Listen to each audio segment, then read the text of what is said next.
سواء أكنت طالبا أو باحثا عن عمل أو تعمل في قطاع له علاقة بالمنشآت أو العقار، فأمامك الآن فرصة لصناعة وظيفة لك والاستفادة من الدعم الذي تقدمه لك الدولة ممثلة بالمعهد العقاري السعودي. لذلك أطلق مركز الخريجين بجامعة الملك سعود وبالتعاون مع المعهد العقاري السعودي الذي يعد الذراع التدريبية للهيئة العامة للعقار برنامج التدريب العقاري.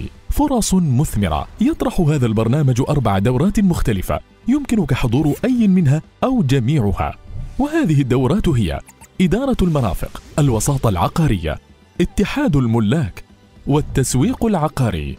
حيث تساهم هذه البرامج في رفع الوعي بأنظمة وتشريعات السوق العقاري السعودي وتطويره وتنظيمه، وكذلك مساعدة الباحثين عن عمل لإيجاد فرص وظيفية جديدة. من خلال هذا البرنامج يمكن الحصول على شهادة حضور لكل دورة، كما يؤهل إنهاء البرنامج الحصول على تخفيض يصل حتى 90% لدورات المعهد العقاري السعودي، التي قد تصل تكلفتها بدون تخفيض حتى 1000 ريال للدورة.